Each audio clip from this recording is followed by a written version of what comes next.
Muy buenas tardes, tengan todos ustedes. A nombre del doctor José Jala Beche, presidente de la Academia Nacional de Medicina, les damos la más cordial bienvenida a esta sesión del 7 de septiembre de este año 2022.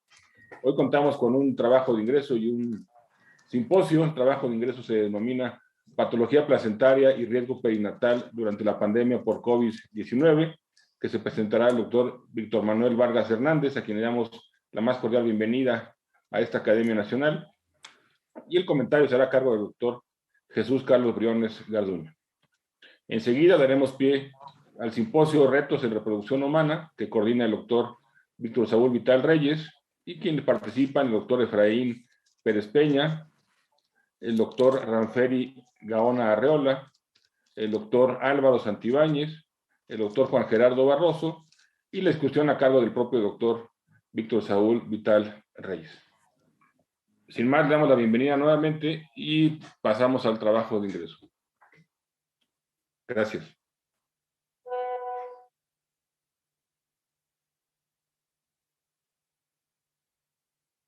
Muy buenas tardes. Agradezco mucho a la Academia Nacional de Medicina de México la amabilidad para presentar mi trabajo de ingreso, patología placentaria y riesgo perinatal durante la pandemia por COVID-19, así como a mis colaboradores, doctor Jesús Luján y al doctor Carlos Durán. Como antecedentes, COVID es una enfermedad respiratoria causada por el nuevo SARS-CoV-2, virus de ARN más contagioso e infeccioso que el SARS-CoV de 2002 o el MERS-CoV de 2012. Infecta células epiteliales a través de la enzima convertidora de angiotensina 2, empleando la proteína Spike. Genera síntomas principalmente fiebre, tos, disnea, hipotensión en diferentes porcentajes por arriba del 30%. Entre otros hay mialgia o fatiga, gastropatía, linfopenia, leucopenia, trombocitopenia, incremento de citocinas inflamatorias, biomarcadores cardíacos elevados e hipoalbuminuria. Aunque las enfermedades respiratorias por SARS-CoV-2 son foco de atención, los estudios reportan lesiones oculares, trombosis, alteraciones testiculares, ováricas del sistema nervioso central, del embarazo y placenta.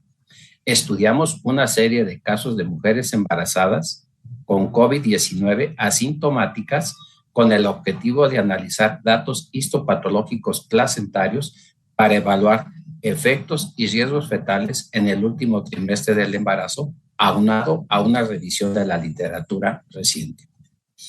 Ese es un estudio retrospectivo, observacional y transversal en 29 pacientes, 20 de un grupo control y 9 pacientes con COVID, donde realizamos una investigación de los datos generales y perinatales que fueron recolectados por el personal paramédico en relación a la patología y la prueba de PCR positiva. Para ingresar a este estudio se hicieron los análisis estadísticos de los datos y los resultados.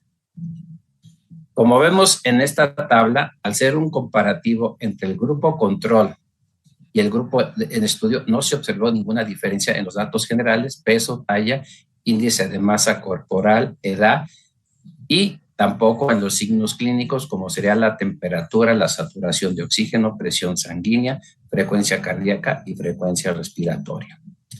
En las pacientes que tenían la infección en el tercer trimestre, que eran asintomáticas, el día del parto, las pacientes 2, 4, 5, 6, 8 y 9 se encontraban entre el día 0 y el día 10.5 de la infección, después de dar una PCR positiva, y únicamente las pacientes 1, 3 y 7 habían superado la fase de resguardo recomendada para esta infección, que es de 14 días, como se ve en esta gráfica.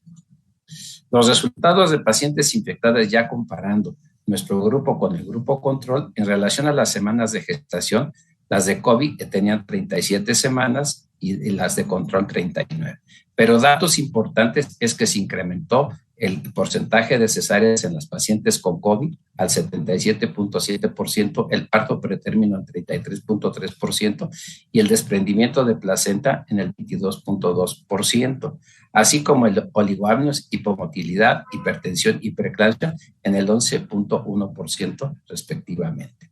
Y haciendo más bien una comparación entre nuestro grupo estudiado, el grupo control y la revisión hasta 2022, vemos que la cesárea está más o menos en el porcentaje reportado en la literatura de 30 a 91%, y el parto pretérmino nosotros lo tenemos en 33% y lo reportado en la literatura de 19 a 46%. El desprendimiento de placenta se incrementó en nuestro número de pacientes en relación a las pacientes reportadas en la literatura.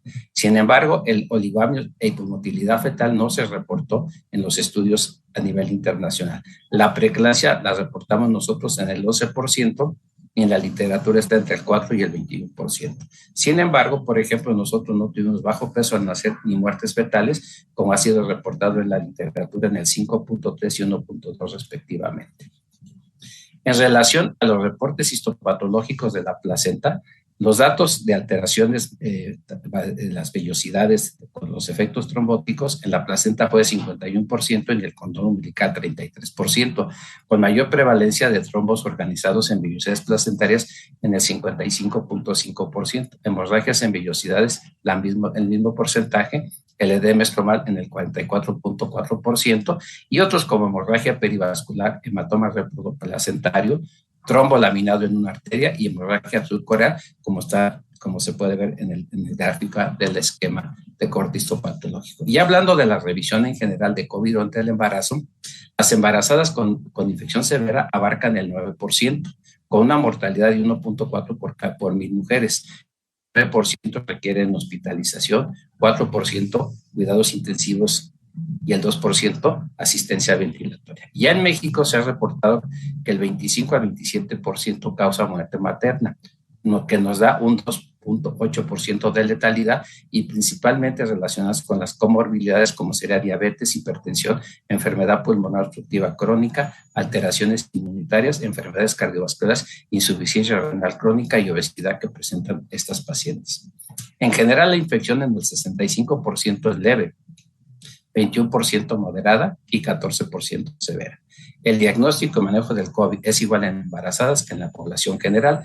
El 10% de las pacientes que son COVID positivas, 23 presentan síntomas, generalmente son leves, como sería el 64.2 fiebre, pero pueden presentar tos, disnea y mialgias. Y un dato muy importante que del 12.1 hasta el 88% de las pacientes son asintomáticas, como lo reportado en nuestro estudio. Cuando se incrementa el riesgo de enfermedad severa, en el segundo trimestre el 34% requiere hospitalización, en el tercero el 11%. Y los factores de riesgo relacionados con el riesgo de enfermedad severa es la edad mayor a 35 años, la obesidad y las comorbilidades. Se ha visto que la variedad tipo alfa es más severa comparada con la de tipo salvaje, ya que estas requieren soporte respiratorio en mayor cantidad y desarrollan neumonía. La tipo delta es más severa comparada con la alfa, porque desarrollan más prematuramente una neumonía. Y la variedad Omicron mostró similitud con la variedad salvaje.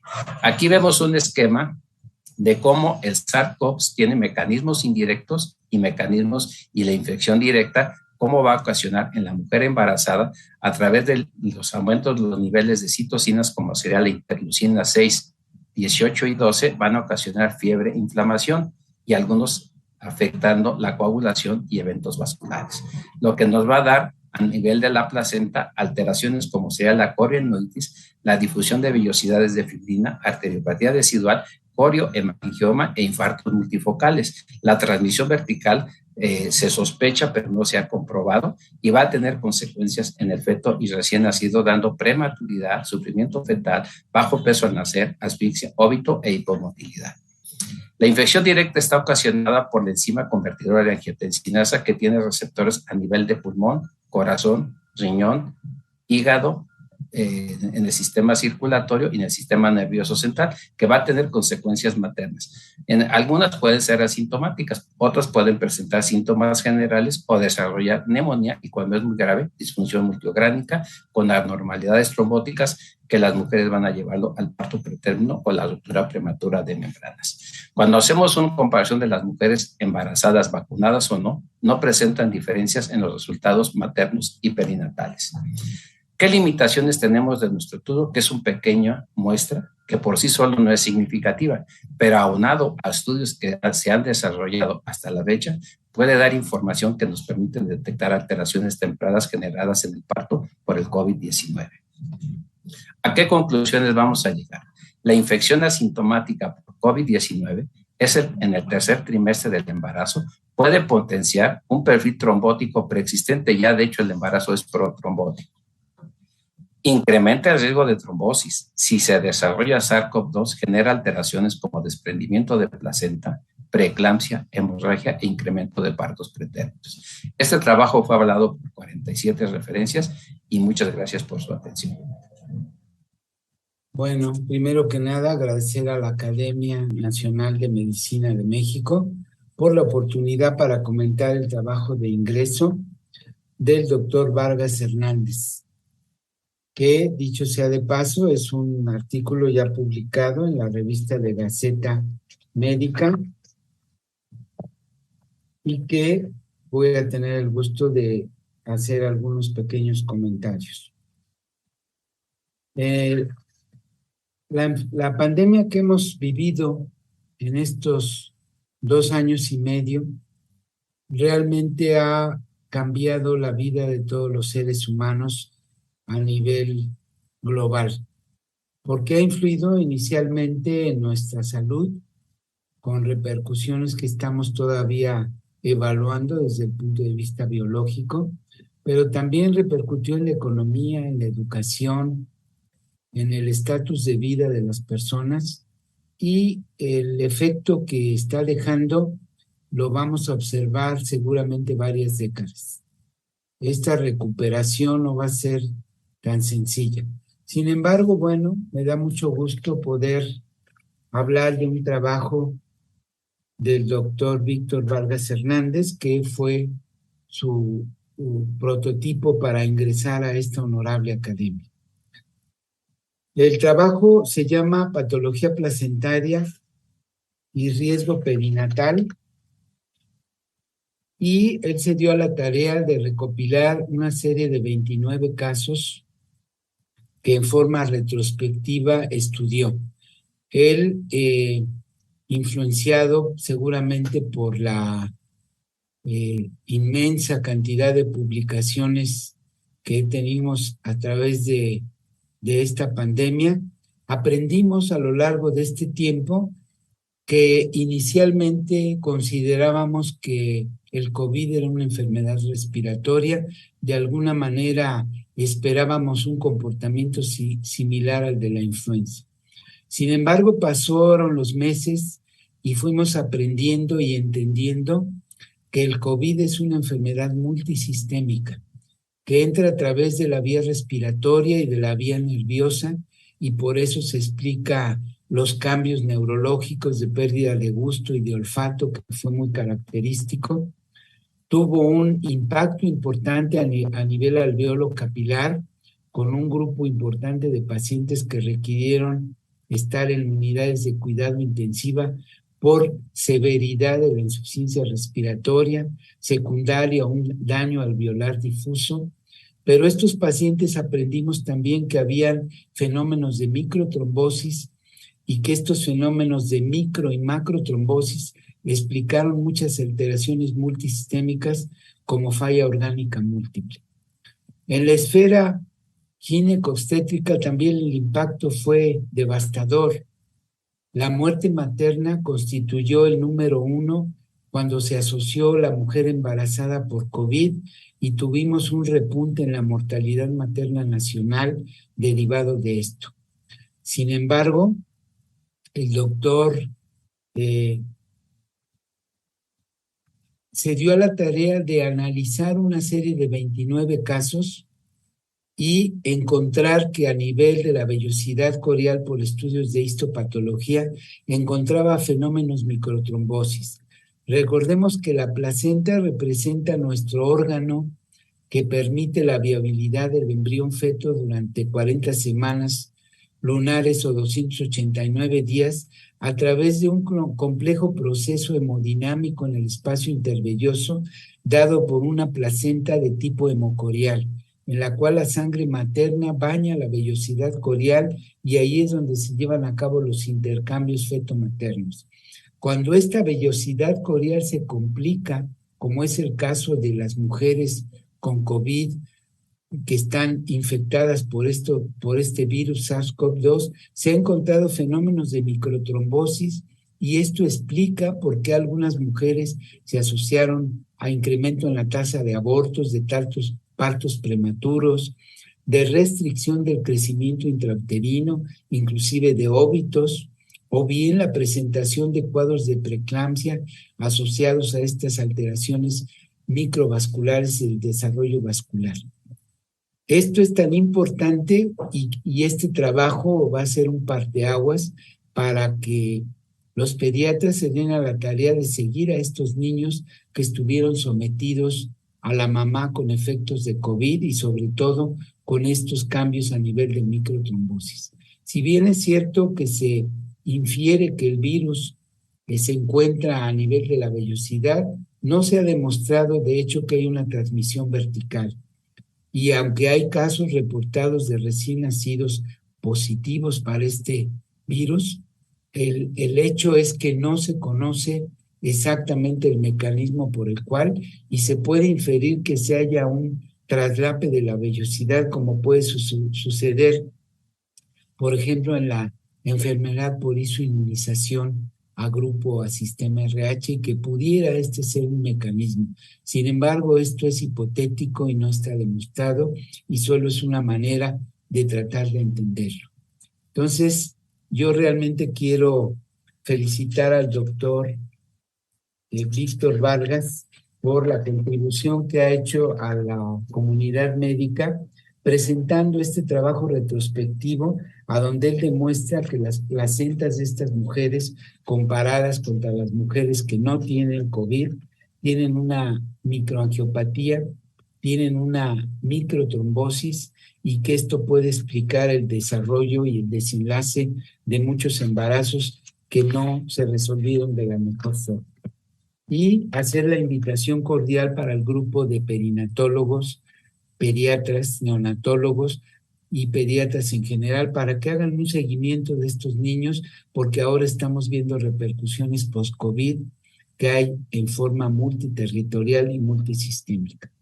Yo felicito al doctor Víctor Vargas Hernández por su ingreso a esta Academia Nacional de Medicina de México y estoy seguro que con su talento va a contribuir al desarrollo de esta academia y va a contribuir con sus aportaciones científicas como esta para ir incrementando el conocimiento en esta patología novedosa y que poco a poco hemos ido vislumbrando no solamente en nuestro país, sino en el resto del mundo.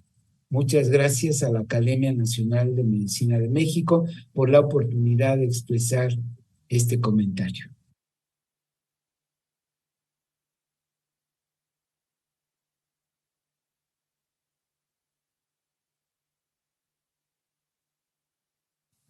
Buenas tardes. Con la venia del doctor José Alave Cherem, presidente de la Academia Nacional de Medicina de México, daremos inicio al simposio Retos en Reproducción Humana. El primer embarazo de fertilización in vitro fue en 1978, gracias a una historia de avances tecnológicos y a la sincronización de dos grandes de la reproducción asistida, Robert Edwards y Patrick Stott. Después de esto, han nacido millones de bebés en el mundo productos de fertilización asistida. Quisiera señalarles que la eficiencia reproductiva en los seres humanos es sumamente baja. Como vemos en esta diapositiva, un porcentaje importante de embriones se pierden entre la fertilización, el transporte del embrión, la falla de implantación y la postimplantación. Es bien importante señalar, vean ustedes, alrededor del 60%. Si tomamos una prevalencia alrededor de 10% de aborto, solamente tenemos una eficiencia reproductiva del 30%. Esto es sumamente importante por los resultados reproductivos que tenemos en reproducción asistida. Y vean ustedes, de 100 ovocitos fertilizados, 25% van a estar en la fase de preimplantación, alrededor de 52% postimplantación, embarazo clínico 45%, y lo que tenemos en fertilización asistida es una tasa de embarazo a término alrededor del 35%. Esto es sumamente importante porque desde el punto de vista filogenético y ontogenético, así se comporta el ser humano. Es importante señalar que los resultados reproductivos de los procedimientos de fertilización asistida están en relación a una interrelación de muchos factores, donde sobresalta la edad, por supuesto, los factores alterados y algo sumamente importante, factores epigenéticos y del medio ambiente, el tabaquismo, la obesidad y la calidad seminal que va a estar en relación a todo esto. Y por supuesto, al tiempo que ha pasado de infertilidad a los tratamientos efectuados y al acceso a las técnicas de reproducción asistida, ya que nuestro medio es una limitación importante en estas personas o parejas que desean un embarazo. Desde este punto de vista, quiero resaltar algo importante. Una niña al nacer tiene alrededor de 1 millón de ovocitos. Estos van disminuyendo de manera paulatina y la falla reproductiva fisiológica se presenta a los 49 y 50 años en la población mexicana. Y esto resulta de esta disminución de la reserva ovárica. Y es importante que esta reserva se relaciona directamente a las tasas de nacido vivo en los ciclos de reproducción asistida. Y como vemos, vean ustedes, la tasa de nacido vivo, como les mostraba en las diapositivas anteriores, en pacientes menores de 30 años es del 37%. Va bajando de manera paulatina y vean ustedes qué pasa después de los 40 años. 11% y 43 años o más con óvulos propios es del 4%. También es importante lo que hemos aprendido de los procedimientos de fertilización asistida. Y en esta tabla se comparan las tasas de nacido vivo en dos poblaciones. En pacientes en donde se someten a fertilización asistida con óvulos propios y pacientes que se someten a reproducción asistida en los programas de ovodonación. Y vean ustedes, la diferencia es ostensible. Entonces, esto es bien importante porque ahora tenemos algunos retos en reproducción asistida. El primero, como ya les señalé, es la eficiencia reproductiva que tenemos en los humanos. De la mano, esta edad parental avanzada. Ahora vemos mujeres mayores de 35 años que desean embarazarse, en donde socialmente han cumplido otras metas, licenciatura, maestría, doctorado y metas profesionales. Y en los varones ahora vemos algo también sumamente parecido. De la misma manera tenemos otro reto sumamente importante. Mujeres que además de la edad tienen alteraciones en la reserva ovárica y que van a tener una respuesta disminuida a los tratamientos de reproducción asistida. Otro reto importante, el fallo de implantación. Mujeres que son sometidas a reproducción asistida, se transfieren 1 o 2 embriones y falla la implantación. Y finalmente, algo que en la actualidad estamos buscando es a nivel mundial, disminuir las complicaciones de la hiperestimulación ovárica, que es producto de estos esquemas que se utilizan de manera farmacológica en reproducción asistida y disminuir la prevalencia de embarazo múltiple, la transferencia de embrión único. Desde este punto de vista, en este simposio vamos a abordar estos retos en reproducción asistida. Quiero presentarles a nuestros ponentes de este simposio, primeramente al doctor Efraín Pérez Peña, que nos va a hablar de esta edad parental avanzada, cómo repercute y qué podríamos hacer para mejorar estos resultados reproductivos. quiero resaltar de su currículum que el doctor es académico titular de la Academia Nacional de Medicina, es médico militar, maestro y doctor en ciencias, es director del Instituto Vida en Guadalajara, Jalisco, y algo sumamente importante, ha dedicado gran parte de su vida a la educación, a la docencia y a la investigación. Es autor del libro, un libro ya clásico, en la especialidad de Biología de la Reproducción, Atención Integral de la Infertilidad, que lleva ya su 4ª edición y fue hace 2 años. Y el doctor Efraín Pérez Peña también fue presidente de la Asociación Mexicana de Medicina de la Reproducción y de la sección en México del Colegio Americano de Obstetricia y Ginecología. Posteriormente, el doctor Ranferi Gaona Arriola nos va a hablar de qué opciones hay de manejo en estos pacientes que les comentaba, que responden de manera inesperada, tienen una baja respuesta a la estimulación ovárica en procedimientos de fertilización asistida. El doctor Ranferi Gaona realizó la especialidad en ginecología y obstetricia en el Hospital Luis Castelazo Ayala del Instituto Mexicano del Seguro Social.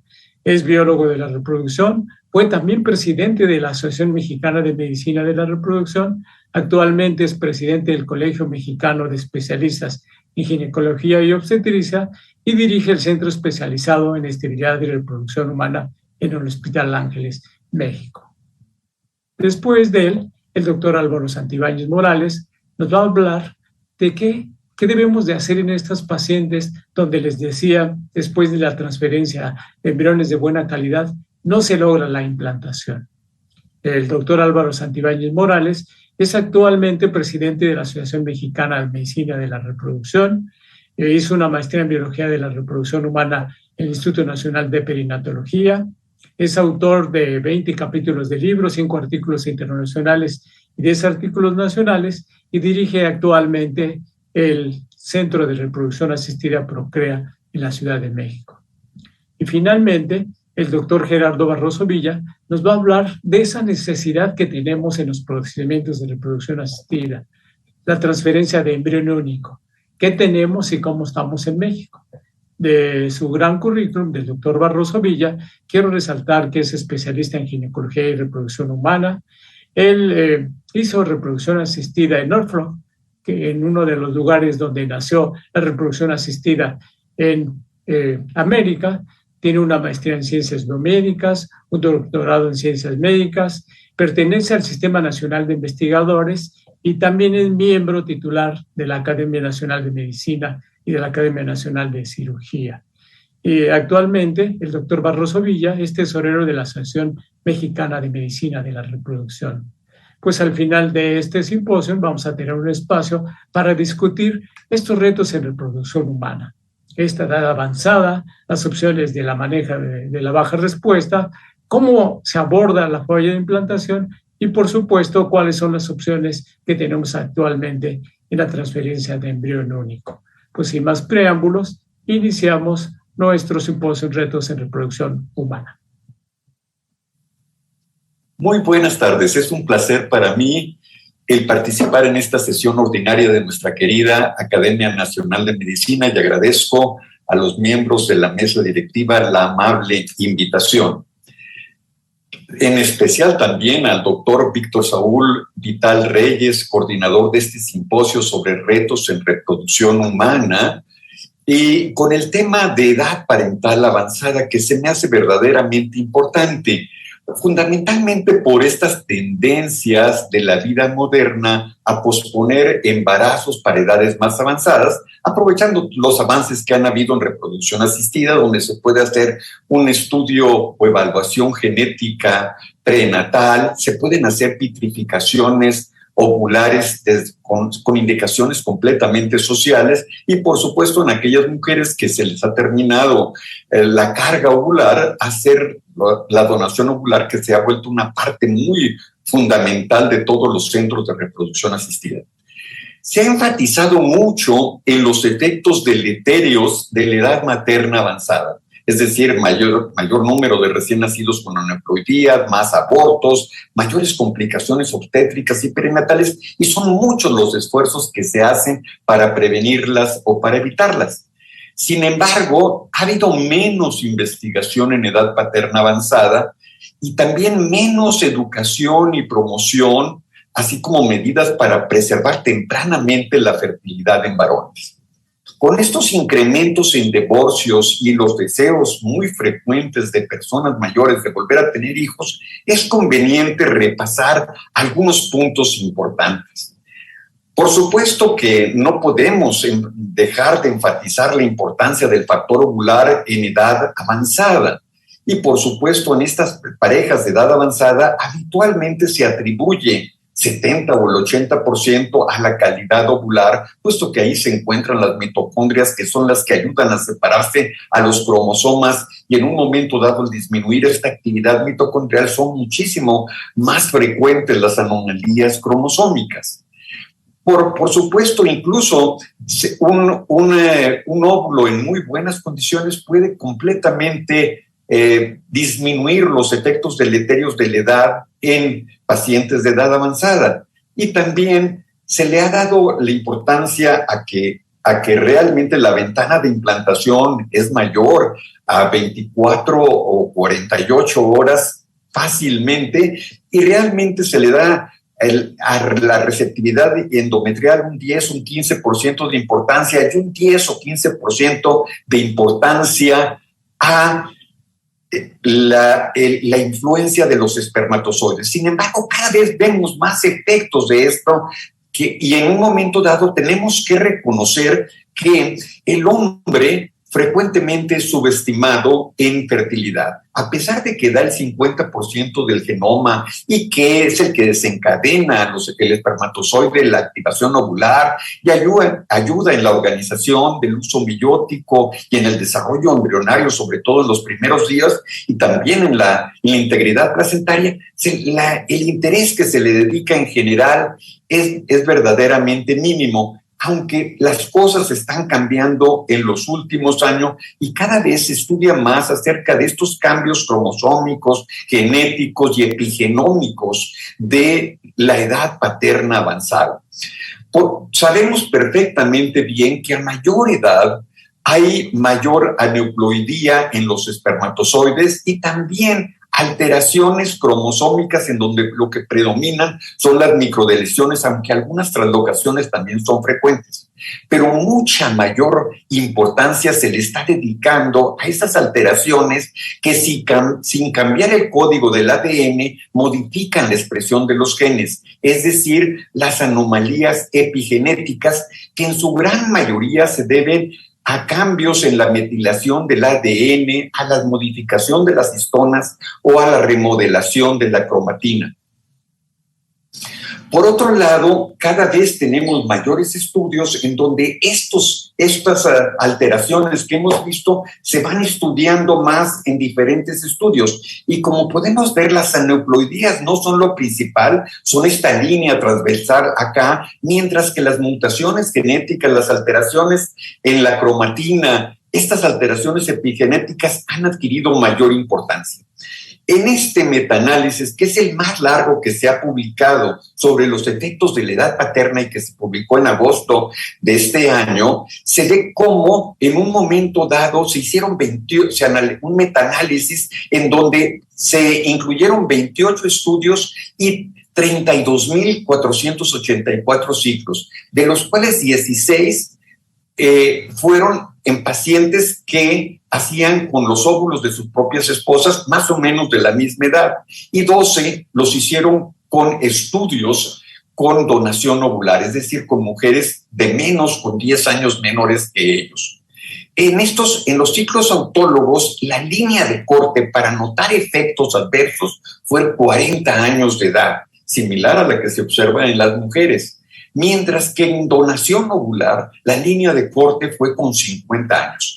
Esto es importante y nos lleva a otros puntos que tenemos que ir tomando en cuenta. Las aneuploidías no son lo más importante, son más importantes los cambios epigenéticos. En este estudio también de agosto del 22, un estudio prospectivo, no encontraron con la edad paterna e incluso midiendo el índice de masa corporal y dividiéndolo en sobrepeso y obesidad, no encontraron una diferencia significativa en aumento de aneuploidías. Pero si ustedes ven aquí, en pacientes de peso normal y edad menor de 50 años, las tasas de aneuploidía son de 7 a 8%, mientras que en mayores de 50 años, las tasas de aneuploidías suben hasta un 13%. Desafortunadamente, con la muestra estudiada, esto no fue significativo. Sin embargo, eso no obstó para que, comentando este mismo artículo, un grupo muy serio de Filadelfia y de New Jersey hicieran el comentario, aunque no se alcanzó la significancia estadística, sí hay ciertos trends, ciertas tendencias particulares de la edad paterna que son verdaderamente notables. Y en esto se necesita hacer cada vez más investigación y analizar lo que se ha estado publicando. Por ejemplo, en estos artículos respecto al aumento de abortos espontáneos y edad avanzada, vemos que en las edades menores, es decir, 30, 34, 35, 39, no hay diferencias, pero a partir de los 40 las diferencias se empiezan a notar y se vuelven mucho más avanzadas después de los 45 años. Aquí vemos que esto sí realmente lo tenemos que tomar en cuenta y darnos cuenta de que tenemos que aconsejar muy adecuadamente a nuestros pacientes cuando desean estos embarazos a edad avanzada. Otra de las cosas que llamó muchísimo la atención es la aparición en los recién nacidos de padres de edad avanzada, un aumento en autismo, en esquizofrenia y en este espectro de enfermedades asociadas al autismo, como es la enfermedad bipolar y la depresión. Se encontró que no solamente influía la edad paterna, sino también se volvían coadyuvantes el índice de masa corporal y el fumar. Esto aumentaba todas estas alteraciones de las que hemos estado hablando, mutaciones, microdeleciones, translocaciones, fragmentación del ADN y modificaciones epigenéticas. Por otro lado, cuando vemos los resultados en fertilización in vitro, también los resultados no son tan importantes o tan llamativos como cuando hablamos en óvulos de mujeres de edad avanzada. Sin embargo, cada vez la literatura nos muestra que la edad paterna avanzada disminuye la calidad, la fecundidad y se asocia a menores tasas de éxito en reproducción asistida. Por ejemplo, veamos este artículo del efecto negativo del genoma después de los 40 años. Estudiaron 43 parejas, de los cuales 42 eran con padres jóvenes, menores de 40 años, y 41 con padres mayores de 40 años, en donde las mujeres eran de la misma edad, alrededor de los 39 años, sin diferencias en parámetros convencionales de la espermatobioscopía, y en donde al estudiar los espermatozoides se encontraban diferencias muy significativas, deleterias de la edad avanzada, como pueden ver en esta transparencia, y en resultados de la reproducción asistida, cancelación de transferencia, disminución de embarazos clínicos, aumento de abortos, con una línea de corte a los 40 años. Entonces, sí es algo que debemos de tomar y que debemos de informar a nuestros pacientes. Entre más avanzados sea la edad del varón, también influye independientemente de que se haga con donación ovular. Entonces, es muy importante que realmente enfaticemos estos aspectos y que esto no solamente se debe a la genética y a la genómica, sino también a acortamiento de telómeros, a disminución de hormonas asociadas a la edad, a problemas inflamatorios, aumento de estrés oxidativo, a ciertos cambios en nutrición que condicionan obesidad o de menos sobrepeso y incidencia de adicciones. Todo esto va haciendo que realmente esto que es muy llamativo, el aumento del autismo, de la enfermedad bipolar, de la esquizofrenia, sea muchísimo más avanzado, y las tasas varían de acuerdo a los estudios que se realicen, y se encuentra que hay aumento de la incidencia relativa de 3, de 5, de 2 veces, 2x lo que se ve normalmente, lo cual no sucede con otro tipo de problemas de tipo aneuploidías que los observamos con la edad avanzada. Con todo esto, yo podría concluir que sí hemos subestimado el efecto adverso de la edad paterna avanzada. Esto se vuelve muy relevante en la época actual, en que se tiene mucha confianza en los avances de la reproducción asistida, en que se puede hacer estudio genético preimplantatorio y en que se puede decidir. Sin embargo, muchos de estos efectos no se ven en los cromosomas, sino se manifiestan con alteraciones epigenéticas o multigénicas. Por supuesto, se le ha dado gran énfasis a la edad materna avanzada y también se han fijado en los derechos de los recién nacidos, tanto a nacer sin eneplodías o no terminar en abortos, y que las madres no tengan complicaciones obstétricas y perinatales, pero también que estos recién nacidos tengan derecho a disfrutar de sus padres. Por lo cual la preservación social de ovocitos cada vez es más frecuente en los centros de reproducción asistida en todas estas mujeres que por distintas razones desean posponer embarazos y no la del semen en varones, que sería muchísimo más sencilla, muchísimo menos costosa y que no se le ha hecho la difusión porque todavía no se enfatizan todos los cambios que pueden haber, que la incidencia de estos trastornos realmente es baja, el aumento relativo aún así no es tan llamativo con lo que sucede con los óvulos de mujeres de edad avanzada. Pero en esta época de segundos matrimonios y de deseos de fertilidad, los efectos de la edad paterna, el corte en mujeres, cuando las parejas están formadas por parejas más o menos de la misma edad, alrededor de los 40, el corte, la línea de corte para varones es los 40 años, muy similar a la de la mujer. Y cuando se utiliza donación ovular, por esto que hemos estado hablando, de cómo los óvulos jóvenes son capaces de corregir alteraciones de los espermatozoides, no lo son totalmente. Es decir, se establece una línea de corte alrededor de los 50 años. Y esto lo tenemos que tomar en cuenta para tomar medidas muy apropiadas, medidas que realmente condicionen una mejor práctica médica. Podríamos decir que cada vez tenemos muchísimas más investigaciones de factores cromosómicos, de factores genéticos y epigenéticos para explicar todos estos efectos deleterios de la edad avanzada en varones.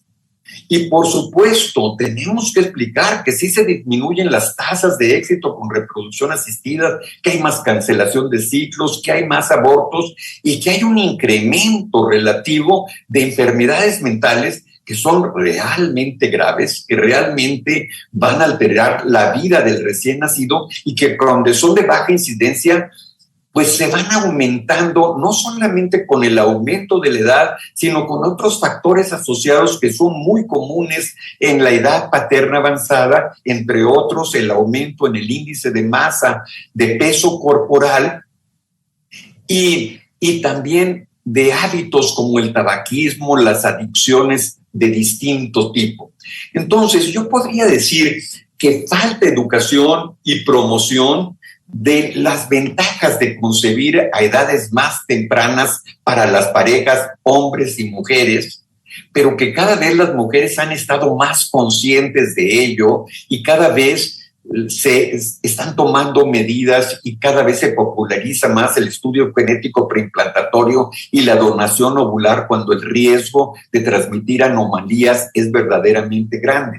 Sin embargo, en aquellas pacientes que por las razones que ustedes quieran no logren concepciones naturales a menor edad, debemos enfatizar la facilidad para preservar semen en edad temprana. Recientemente, un especialista en genética y cromosómica dice: yo a mis hijos, viendo todas estas tendencias, hijos varones e hijas mujeres, les estoy diciendo que preserven sus gametos en edades tempranas y que se dediquen a lo que quieran o pospongan lo que quieran, pero que tomen estas medidas, no solamente a las mujeres, sino también a los hombres.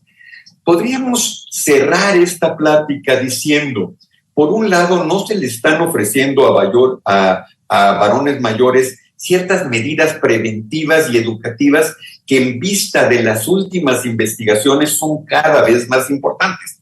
Pero por el otro lado, no se les está poniendo límites. A las mujeres, aún en nuestro país, se les limita la donación ovular a no pasar de los 50 años, puesto que no hay duda de que se exponen a muchísimas complicaciones obstétricas y perinatales. Sin embargo, cada vez vemos más hombres de edades mucho más avanzadas que desean y que consideran que mientras tengan espermatozoides, pues los problemas son relativamente raros. Creo que necesitamos mucha más investigación al respecto, pero los datos van siendo cada vez más evidentes y que se conjuntan no solamente los efectos de la edad paterna avanzada, sino junto con los de la edad materna avanzada y junto con otros coadyuvantes como sería la obesidad, que se ha vuelto una verdadera pandemia en México, y este incremento en adicciones, no solamente en tabaquismo, sino cada vez en adicciones mayores.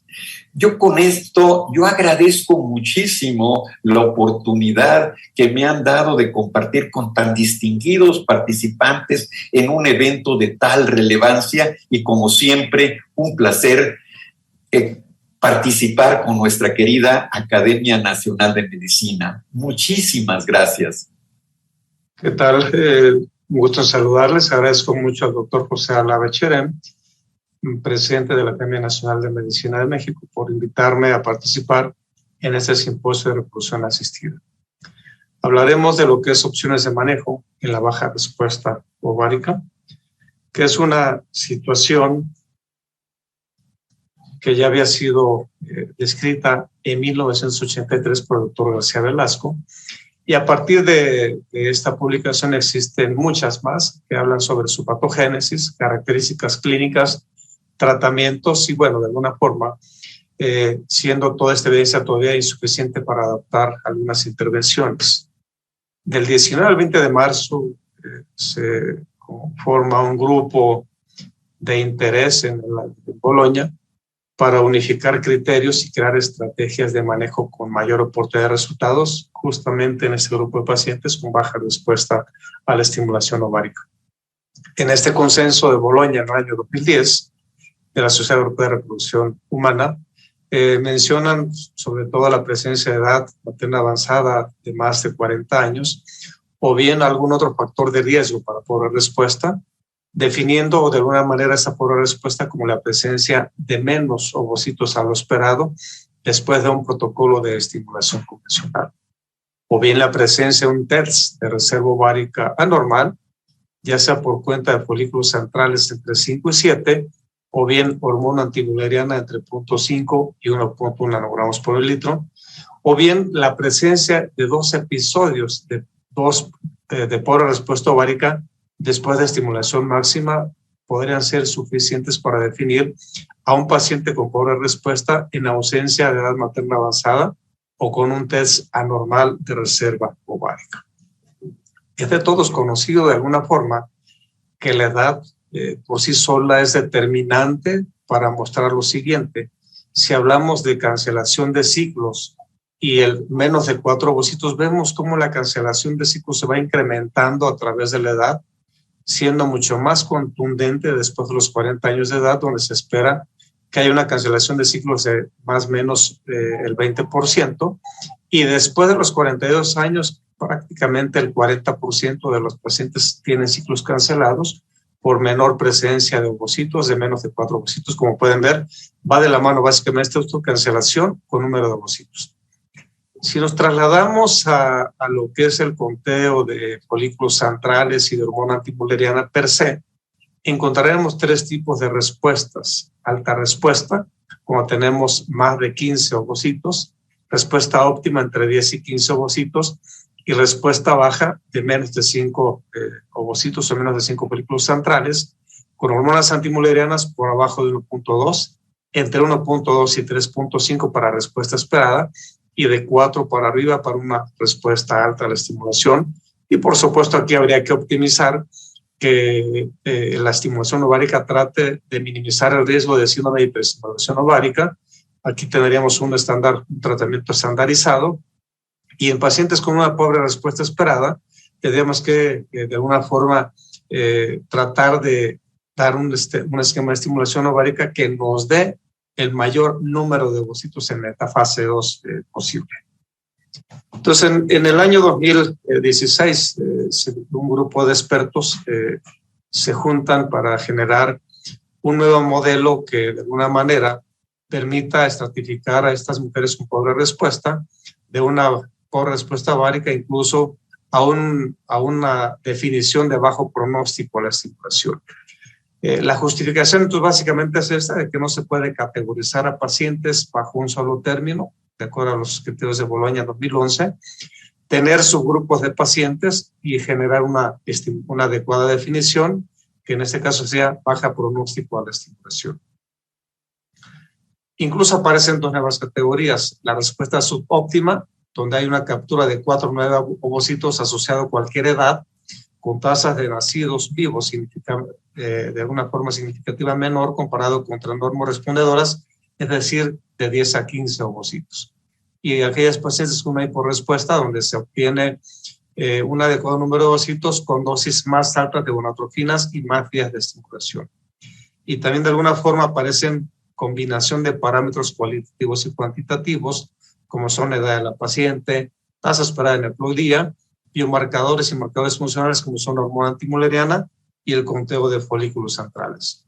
Y entonces, bajo los criterios de Poseidón, aparecen 4 grupos básicos para mujeres jóvenes de menos de 35 años de edad, y para mujeres mayores, estos son para más de 35 años de edad, con 2 grupos para este grupo de mujeres, en las que se espera una adecuada reserva ovárica. ¿Por qué? Porque tienen cuenta de folículos centrales de más de 5, hormona antimuleriana de más de 1.2, con subgrupos de 1A de menos de 4 folículos y subgrupo 1B de 4 o 9 folículos. Lo mismo sucede para este grupo de pacientes de más de 35 años, con folículos centrales de mayores a 5, hormona antimuleriana de 1.2 y subgrupos también 2A y 2B de 4 y de 4 a 9.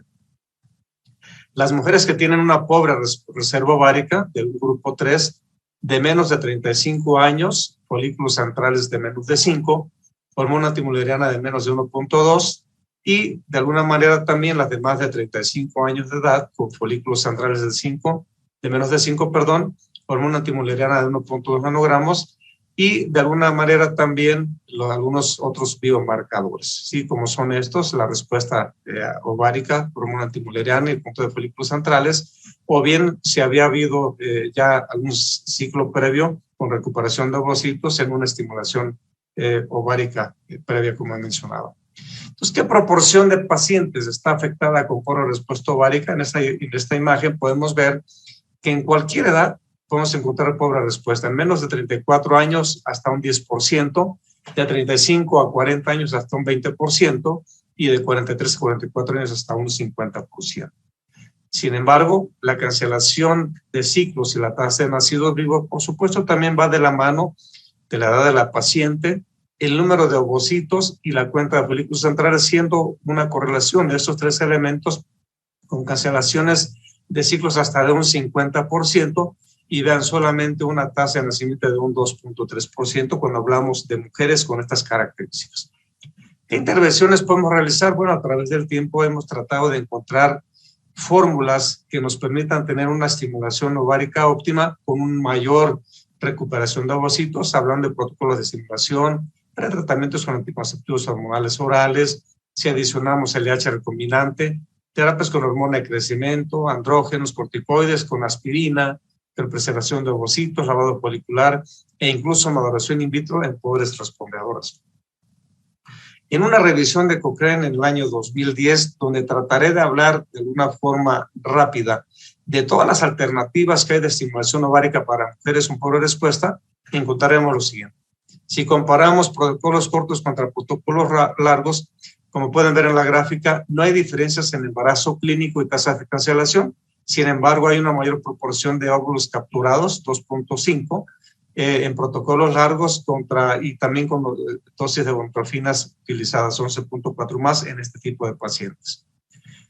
Antagonistas contra agonistas en ciclos largos, no hay diferencias en estos dos grupos, aunque la dosis de gonatrofina fue mayor en protocolos con agonista, como podemos ver en esta imagen, 1.747 unidades internacionales de gonatrofinas. Si comparamos estos ciclos cortos con agonistas versus ciclos largos, prácticamente la tasa de cancelación fue más alta en ciclos largos con agonistas de 8.13. Si comparamos antagonistas contra agonistas en ciclos cortos, vemos que aún no hay diferencias salvo la dosis de gonatrofina, que fue mayor en un ciclo corto, o sea, en un ciclo con flare-up. Aquí me voy a detener un poco porque quiero mencionar que en Microfer contra un ciclo natural encontramos lo siguiente. En un ciclo natural modificado, esto puede ser la primera, de alguna forma, la primera alternativa en mujeres con pobre respuesta. ¿Por qué? Porque se obtiene una mejor calidad de ovocitos, el endometrio es mucho más receptivo e incluso hay menos posibilidad de embriones aneuploides. Por ende, la posibilidad de embriones ceploides, por supuesto, va a ser mayor. Entonces, en ciclos naturales es una opción de manejo en mujeres con pobre respuesta, por lo que pueden ver, por ejemplo, recuperados 2.9, la cancelación pues realmente fue menos del 50%, y aparentemente en estos ciclos en mujeres con pobre respuesta, estos ciclos de estimulación mínima o modificada pueden ser una opción de manejo para ese grupo de mujeres. Cuando manejamos dosis múltiples de antagonistas versus dosis mínimas de agonistas, no hay diferencias entre ambos protocolos. Tampoco hay diferencias en ciclos cortos con agonistas versus largos modificados, prácticamente sin diferencias en los dos grupos. Ciclos largos contra ciclos modificados, tampoco hay diferencias en ambos grupos. De tal manera que hay menos cantidad de gonatrofinas con antagonista de la GnRH. Ciclos cancelados, antagonistas versus protocolo largo con agonistas, a favor de protocolos con antagonista. Tasa de embarazo clínico también prácticamente similar de 0.79.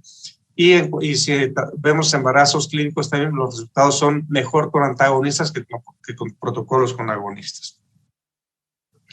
En ese estudio canadiense de un centro de reproducción donde analizó 140 pacientes de una forma retrospectiva, estos fueron sometidos a estimulación mínima y versus un grupo de control con alta dosis de estimulación, y podemos ver los resultados que hubo en estos grupos de pacientes. Con mínima estimulación, el pico de estrógenos de 1580 versus alta estimulación de 5979, la dosis total de gonadotrofinas 1332 versus 5575, el número de ovocitos fertilizados, la cancelación de ciclos, embriones transferidos fue prácticamente similar para los dos grupos.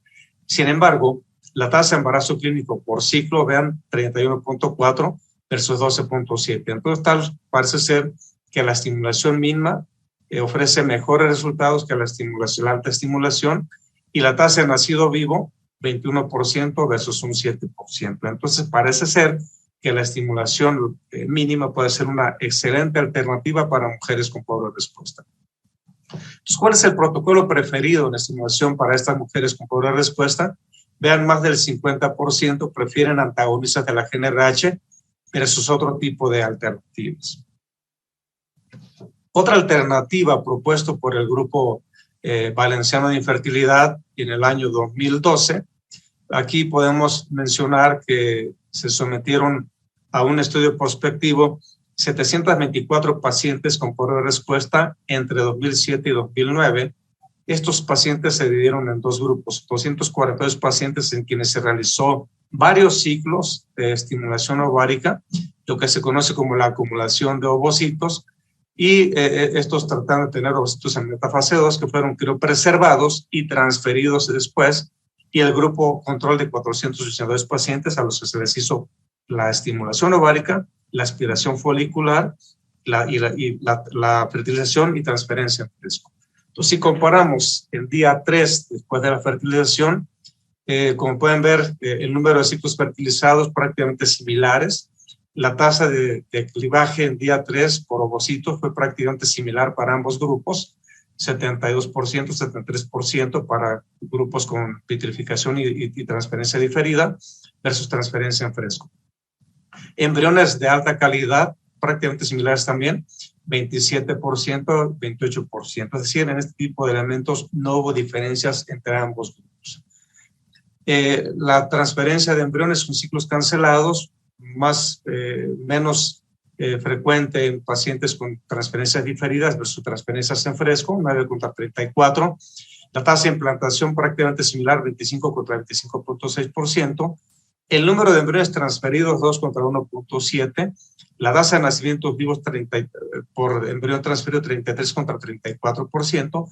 Sin embargo, la tasa de nacimientos vivos por acumulada fue 36 contra un 23%. Es decir, la acumulación de ovocitos en este grupo de pacientes es más alta la tasa de embarazos en general que cuando hacemos unas transferencias en fresco.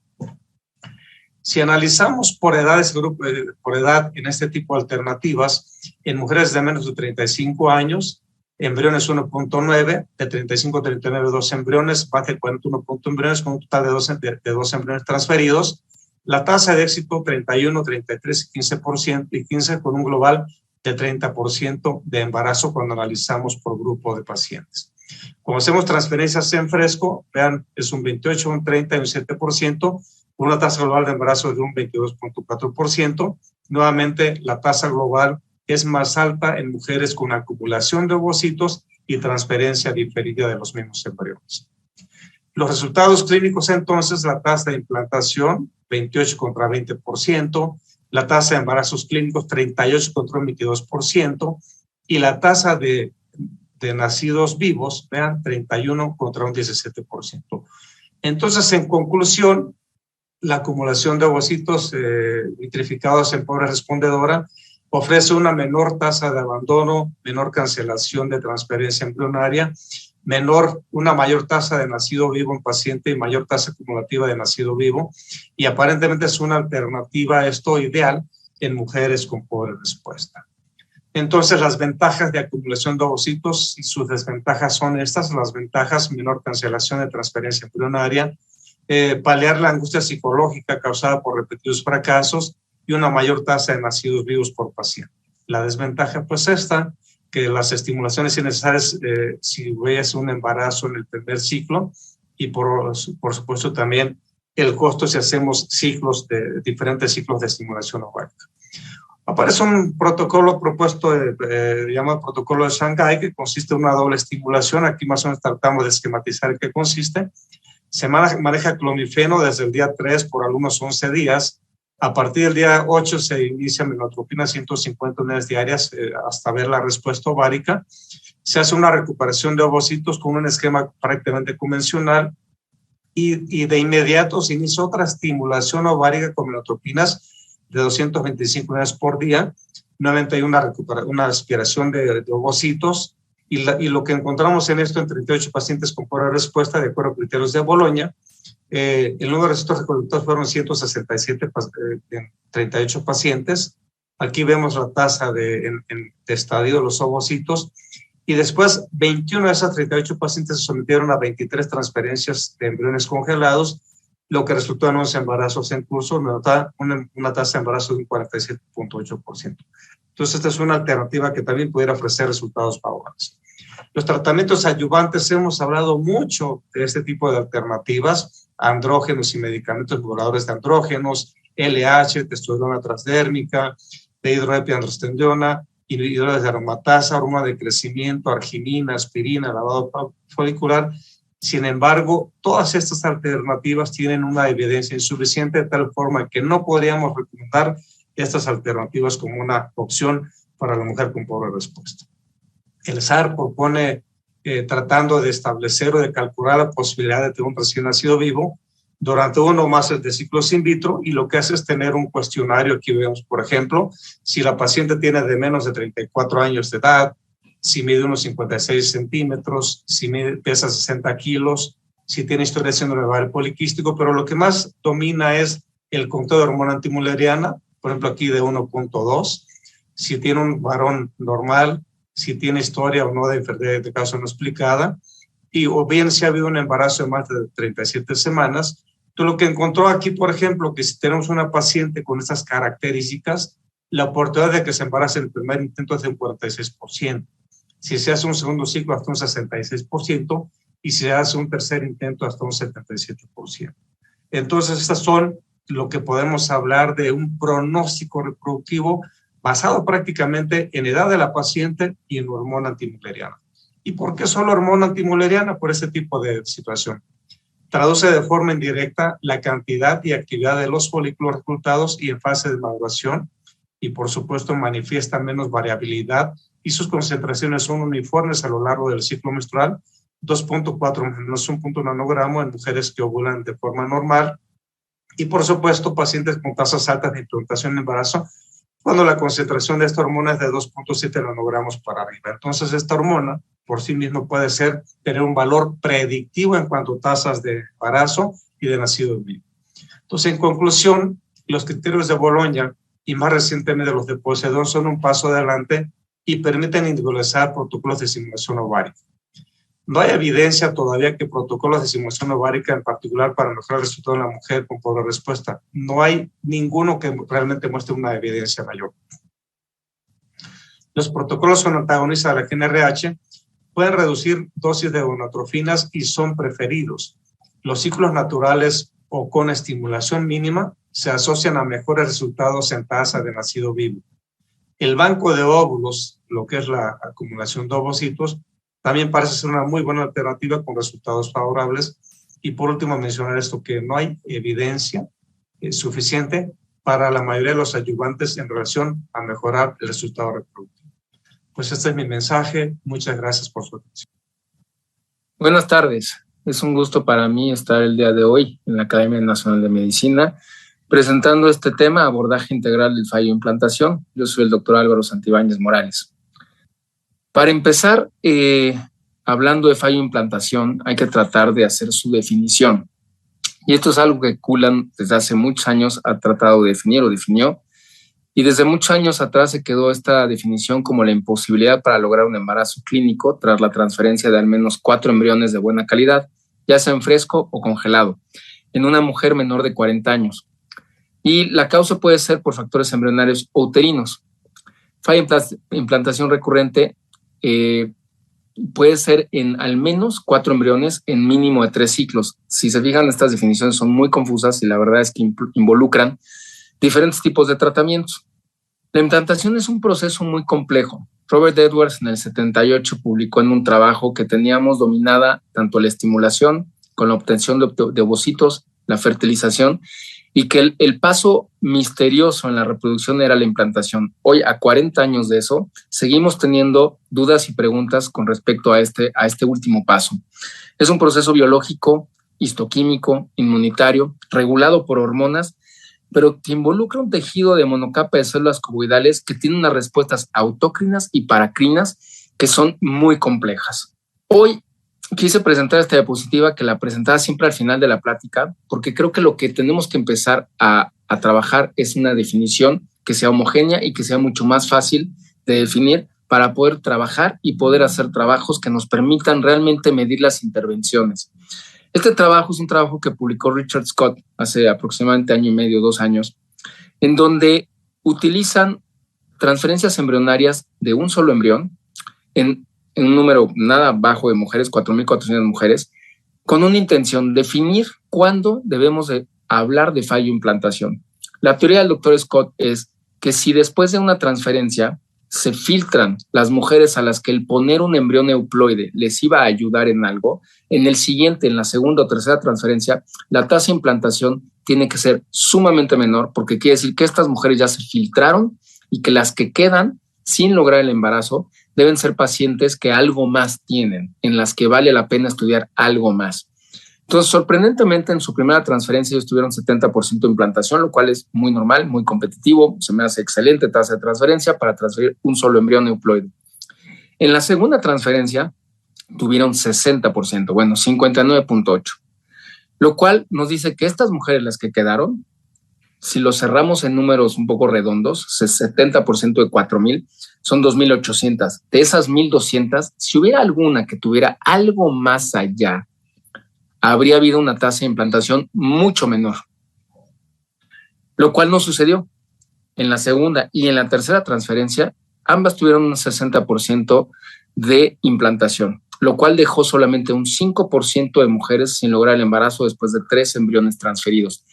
Esto nos dice algo muy importante y en general nos dice que el embrión es lo más importante de la transferencia embrionaria y de la implantación. Ahora, quedaron 212 mujeres sin lograr embarazo. En esas 212 mujeres es donde este médico, el doctor Richard Scott, recomienda que sí se hagan más intervenciones y más estudios. Vamos a platicar ahora un poco sobre esto.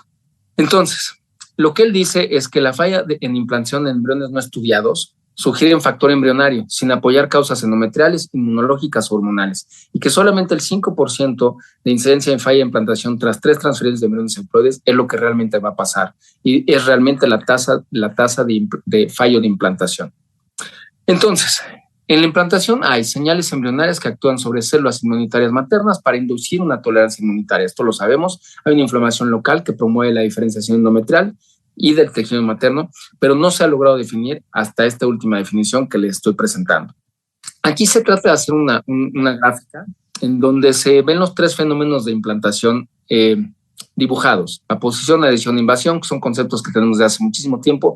Esta gráfica cada vez más se le agregan nuevas y mayores cantidades de factores, como la gonadotropina coronicománica, el factor preimplantación, los productos de degradación de la zona pedúcida, la leberina, desarrollos de inmunoterapias nuevas que están en general modificando o haciendo un equilibrio o una balance entre los factores endocrinológicos en moléculas promotoras de adhesión, moléculas inhibidoras de adhesión, como la inhibidor de la leucemia, el factor estimulante de colonias de granulocito, que vamos a platicar un poco, el estimulante de macrófagos, el factor angiogénico y el factor de crecimiento endotelial. Todo esto va haciendo un balance para poder formar una fase receptiva del endometrio. Esto genera en el endometrio y en el blastocisto generaciones de productos, como hemos visto en el blastocisto, de lefrina, del factor estimulante de colonias de granulocitos, pero en el endometrio también de las células natural killers, y que todo esto produce una interacción y una sinergia para formar esta implantación. Sabemos que el 70% de las concepciones se van a perder antes de que ni siquiera puedan llegar a ser viables por factores embrionarios o factores inmunológicos. El 50% del fracaso en la implantación se da antes de que puedan implantarse. Esto genera que haya un 25% de abortos espontáneos. El desarrollo embrionario deficiente en 1/3 de las pacientes es la causa de esto. También existen alteraciones en la receptividad endometrial e interacciones embrionarias endometriales alteradas. La etiología endometrial dice que hay factores inmunológicos que pueden producir un desequilibrio linfocitario, como pueden ser las trombofilias, y que puede haber también una discordancia mental de receptividad. Todos estos factores vamos a tratar de desmenuzarlos y poderlos analizar. Cuando se hace la evaluación del factor materno o el paterno y el embrionario para poder tratar de tener más información en cuanto a la implantación, se divide en varias como ventanillas el estudio. El perfil materno, como por medio de la histeroscopía, las biopsias endometriales que nos han permitido analizar muchas cosas, la función tiroidea, los anticuerpos antitiroideos, el cariotipo, el análisis del microbioma genital, la ecografía de alta resolución, los niveles de progesterona el día de la transferencia. Todo esto es algo que ya se conoce y se ha hecho desde hace muchos años.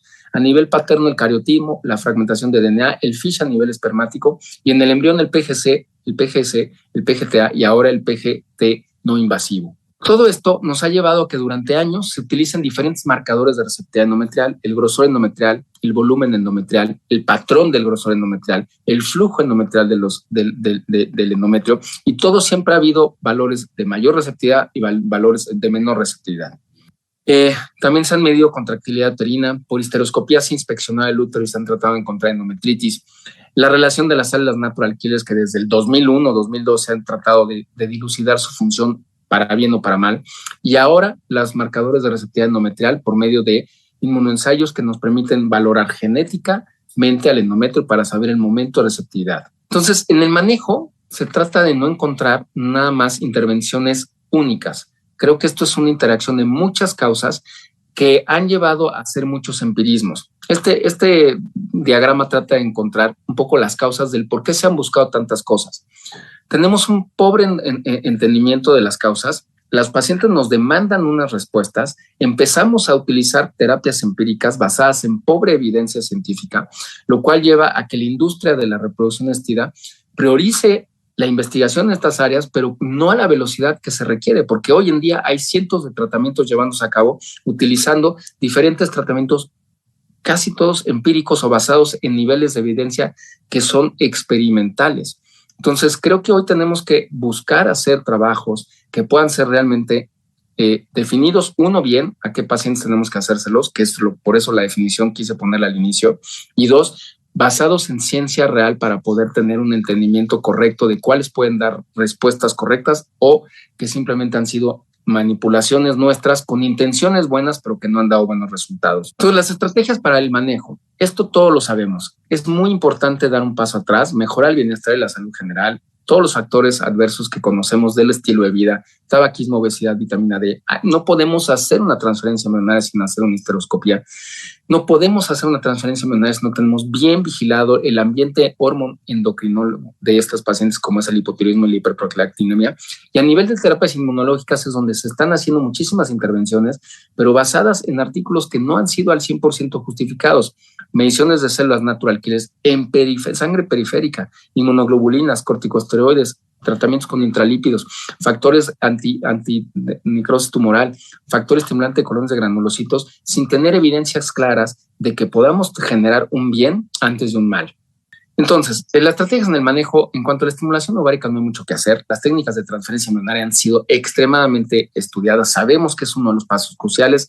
Hay clínicas que tienen un solo operador para mejorar sus tasas de implantación. En todas las clínicas vemos que hay médicos que tienen mejores tasas de implantación utilizando los mismos laboratorios y las más cánulas. Entonces, sí tenemos que pegar mucha atención a esa parte de la transferencia embrionaria. Los tratamientos para mejorar la receptividad endometrial, vamos a platicar de ellos, del ERA, del EMI y del ALIS, y las métodos y tecnologías para conocer la ventana de implantación endometrial. Este es un buen diagrama en donde se hace como que un resumen del manejo integral por factores. En el factor materno, anatómicamente, sabemos y no debemos olvidarnos. Recientemente tengo varios pacientes que pues llegan a in vitro directo por edad o por factor masculino y obviamos el estudio de la histerosalpingografía porque no vamos a utilizar las trompas uterinas y resulta que tienen hidrosalpins que a veces los hidrosalpins no se ven por ultrasonido y solo se pueden ver por histerosalpingografía y es un factor crucial para bajar la tasa de embarazo, lo conocemos desde hace muchísimo, hay que hacer salpingectomía en estos pacientes. La miomatosis uterina, la adenomiosis uterina, las polipectomías y el endometrio o el patrón endometrial alterado es algo que tenemos que ver por medio de histeroscopía. Las trombofilias, ¿a quién y cuándo dar fraxiparina? No debemos dar fraxiparinas, no tenemos un diagnóstico adecuado. No se debe de hacer empíricamente. El análisis genético del ERA y el análisis genético de los embriones nos van a dar mucha evidencia de saber hacia dónde caminar. A nivel inmunológico, vamos a platicar del tacrolimus, de los inmunoglobulinas, del factor estimulante de granulocitos. A nivel infeccioso, la endometritis crónica hoy es un factor que podemos analizar muy bien por medio de un estudio que se llama EMA. Es difícil hacer el diagnóstico por medio de biopsia, por medio de histeroscopía. Hay que utilizar la ciencia para esto. Y alteraciones de moléculas de receptividad endometrial, como el scratching endometrial, que sigue siendo un misterio cómo funciona, el uso de factores de granulocitos, el uso de hormona gonadotropina crónica previo a la transferencia, han sido trabajos que se han hecho, yo he hecho y ahora se los presentaré, para ver si podemos mejorar esto, pero todos son experimentales. En el embrión podemos hacer PGS, podemos hacer PGT, podemos hacer diagnóstico genético no invasivo. En el factor masculino a veces lo hemos dejado a un lado. El factor masculino no debemos obviarlo. Si tenemos factor masculino alterado, hay que tratarlo, hay que evaluarlo. Tenemos que estar al pendiente del factor masculino porque nos puede pasar factura y puede ser una pieza clave para esta parte de la implantación. Obviamente los hábitos también en el factor masculino son importantísimos. Dejar de fumar, actividad física, la hipercolesterolemia, la gota, todas estas enfermedades van a causar un factor detrimento en el semen, siendo que el metabolismo seminal va a estar disminuido. Optimizar tus protocolos y ser muy recurrente en utilizar protocolos que estén demostrados, como en la transferencia embrionaria, si estás utilizando el estudio ERA, ser muy rutinario en cómo utilizar estos factores. Vamos a hablar un poco de los diferentes tratamientos que normalmente utilizamos. En esta diapositiva siempre le pregunto a la audiencia, ¿quiénes de los que hacen tratamientos de reproducción asistida recetan meticorten después de la transferencia? Muchísima gente hoy en día sigue recetando 5 miligramos de meticorten a las pacientes después de las transferencias embrionarias. No sirve de nada. Si no tienes un factor inmunológico que requiere un tratamiento adecuado, no se debe de dar, está demostrado. Controlar la inflamación es esencial para la implantación. Yo les diría, ¿qué debemos hacer? ¿Subirla o bajarla? ¿Por qué suprimirla? Y si la vamos a suprimir, se debe suprimir bien. 5 miligramos no sirven para nada en una enfermedad inmunológica. Entonces, analicemos y estudiemos bien a las pacientes antes de darles estos tratamientos. Las inmunoglobulinas. Este es un metaanálisis que apoya en el uso de las inmunoglobulinas. Está publicado en esta revista que es de bastante buen impacto, pero mezclan peras con manzanas. Es un metaanálisis de 6 estudios que apoyan el uso. Ninguno de los estudios es un estudio clínico actualizado. Todos son transferencias del 2013-2012, transferencias en fresco. Unos días son días con embriones en día 3, otros en día 5. Las intervenciones van desde 200 a 400 miligramos por kilo. Unos lo dan desde el inicio, otros días lo dan 2 días antes de la transferencia. No son embriones con PGT o euploides y no aclaran si son transferencias de congelados o cuántos embriones transfieren. O sea, es un metaanálisis que apoya el uso de una terapéutica con todas estas deficiencias en cada uno de los artículos. No podemos tomar decisiones para recomendar una intervención con trabajos tan mal hechos. No lo critico, es lo que había. Ellos sacaron conclusiones de estos trabajos. Lo que critico es que usemos estos trabajos para justificar una terapéutica que no está justificada. Entonces, este es el trabajo del intralípido. En grupo A le dieron 20%, en grupo B sin intralípido. Las tasas de embarazo son buenas, pero como les decía, son ensayos con muy mal control en sus variables, son ensayos clínicos muy mal controlados. Dan tratamientos en día 4, otros en día 8, otros los siguen después de la beta positiva, otros no. Son estudios que no tienen pies ni cabeza, entonces no podemos tener evidencia clara de cuándo se deben usar o no. Este es el trabajo, aquí están las variables, las odds radio nos dicen que los utilicemos, pero si evaluamos cada uno de los tratamientos, no hay una evidencia de que estos trabajos estén bien hechos. Hay trabajos, como pueden ver aquí, que son 14 pacientes. O sea, no podemos hacer o tomar una decisión en base a este trabajo, pero bueno, esto es lo que hay publicado y lo malo es que esto es lo único que tenemos para poder racionalizar nuestro uso. Tacrolimus es otra intervención que se ha empezado a utilizar, parece prometedor. En este trabajo son 42 pacientes con falla de implantación, 5 transferencias de buenos embriones. No son embriones euploides, transfieren en día 3, en día 5.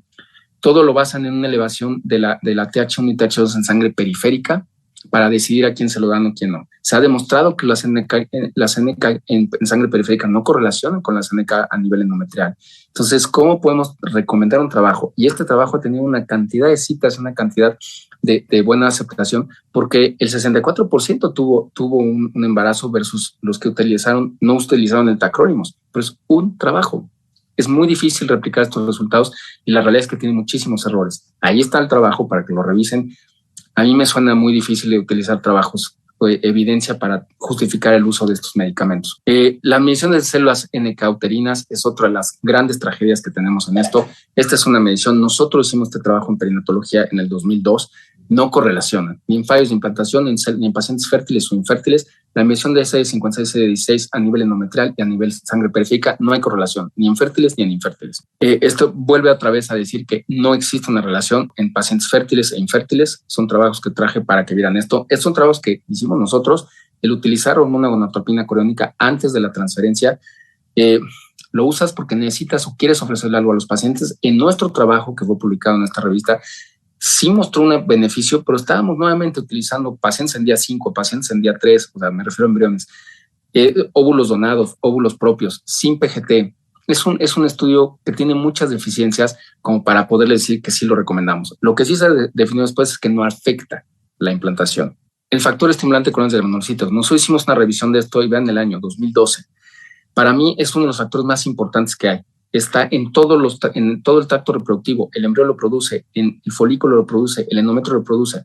Se acaba de presentar un trabajo en Milán, donde la tasa de implantación te aumenta 40% en pacientes que les transfieres embriones euploides y el día de la transferencia empieza a aplicar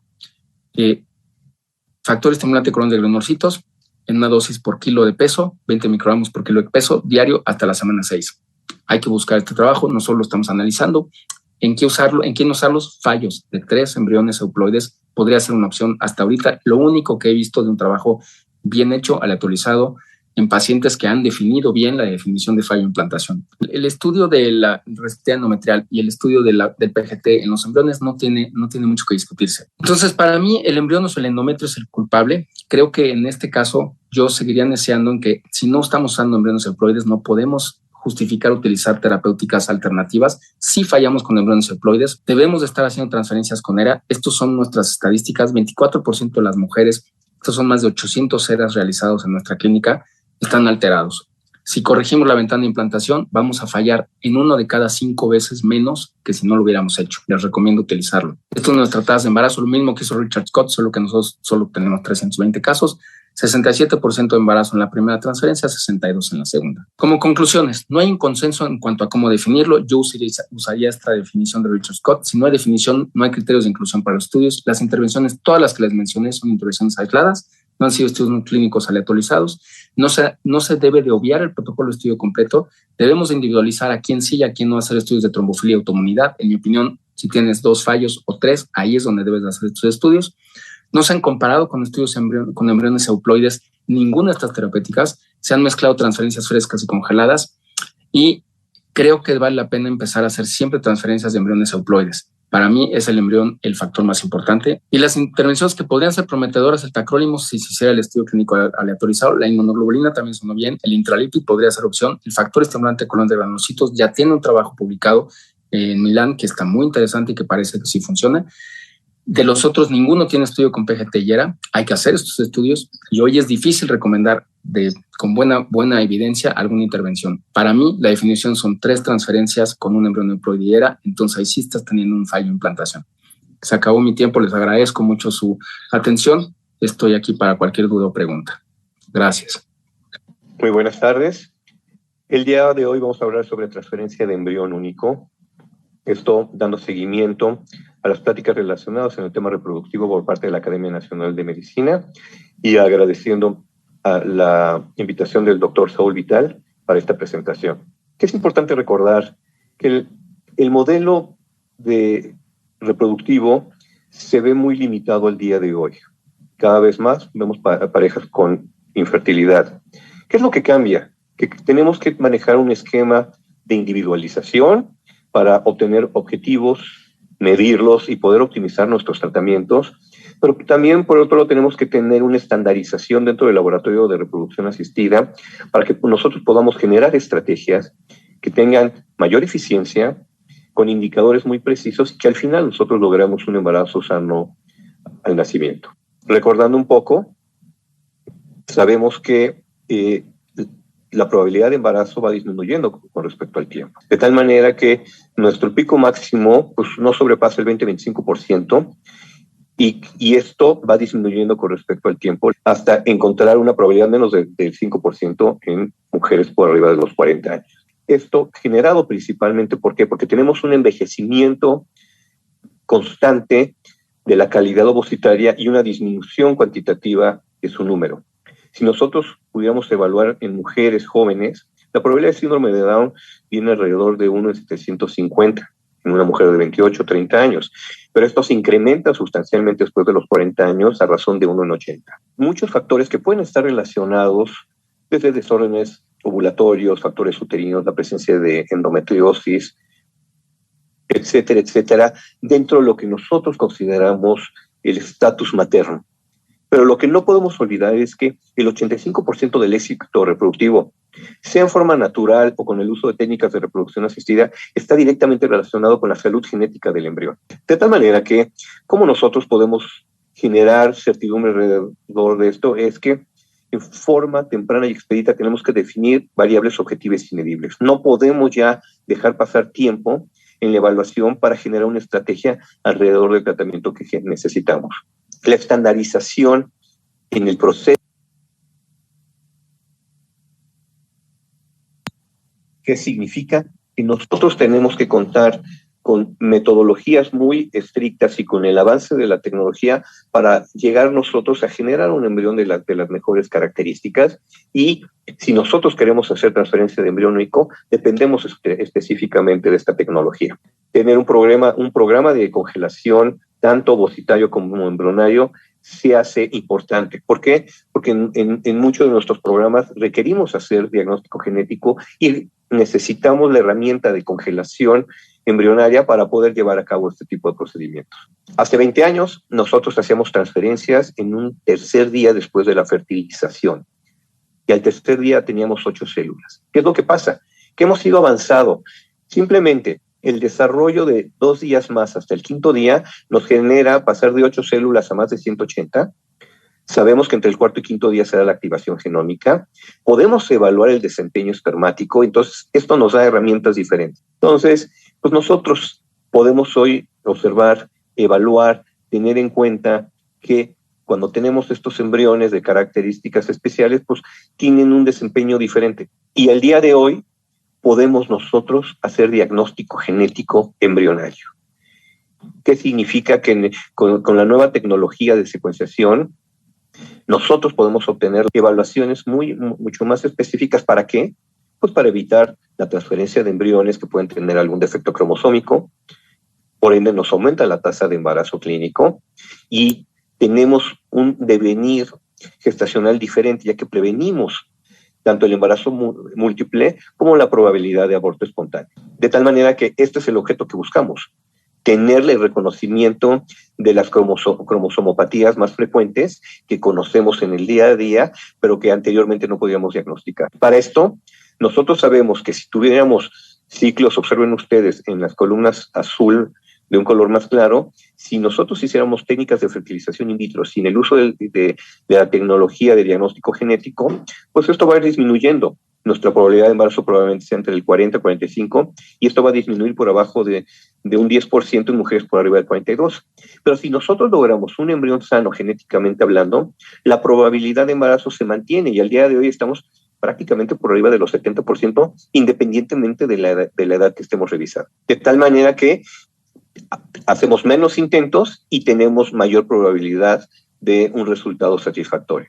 Observen ustedes, podemos tener embriones de un quinto día que pueden ser muy similares, podemos hablar de una morfología similar, pero en el primero tenemos un síndrome de Down, en el segundo tenemos un 45XY, y al final tenemos un tercer embrión que tenemos un masculino sano. El tema es que no sabemos, si no hacemos esta tecnología, no sabemos cuál de ellos iba a ser el que estábamos buscando. Entonces, nuestro objetivo es poder reconocer alrededor de toda esta estructura cuál de estos nos da ese devenir satisfactorio que estamos buscando. Este es uno de los estudios más importantes que se han realizado en los últimos años, en donde nosotros no solamente podemos hacer diagnóstico genético, ya no necesitamos tener que invadir o hacer una biopsia en el embrión, en el trofectodermo, y si por el contrario podemos medir el material, el DNA libre que se genera en el medio de cultivo para obtener esa información. Este es un estudio multicéntrico que llevamos a cabo, que está publicado en una de las revistas más importantes, en American Journal of Obstetrics and Gynecology, y que nosotros participamos en ese estudio. De tal manera que, si ustedes observan, puedo tener 5 embriones de características morfológicas suficientes, pero solamente en el tercero, observen ustedes, tengo un embrión euploide femenino que me da la característica que puedo seleccionar para su transferencia. Lo que sucedía en otros momentos es que probablemente yo pudiera tomar el cuarto o el quinto de los embriones, este es un caso diferente, y tener algún tipo de anormalidad. ¿A qué me llevaba? A tener una prueba negativa o llegar a tener un embarazo y una pérdida temprana, o inclusive poder tener un embarazo a término, pero con alguna malformación no detectada. Entonces, ¿qué más hacemos? Hoy podemos definir salud endometrial, que anteriormente, ustedes recordarán en nuestras clases muy iniciales y con ginecobstetricia, los criterios de Noyes eran biopsias donde se fechaban. Hoy es completamente obsoleto. Hoy hacemos estudios de receptividad que nos permiten evaluar el mejor momento para la transferencia, porque podemos observar que puede haber formas diferentes en la cual en el tiempo pueden variar. Entonces, hacemos esta evaluación, tomamos la biopsia y se manda a su análisis. Entonces, yo podría pensar que mi transferencia debe ser alrededor de un día 5, que son 120 horas, pero probablemente hemos encontrado hasta en un 30% que puede haber un desplazamiento de la ventana de implantación y que eso pues, nos va a llevar a tener fallas implantatorias tempranas. 5 días, yo busco un endometrio receptivo a las 120 horas, hablando de 5 días. Vean ustedes cómo podemos tener un endometrio pre-receptivo en donde en vez de 120 horas voy a requerir 144 más menos 3. Entonces, nos cambia la percepción y objetivamente tomamos decisiones diferentes. Tema YALIS es que nosotros sabemos que 20% de las causas de infertilidad están relacionadas con factores endometriales.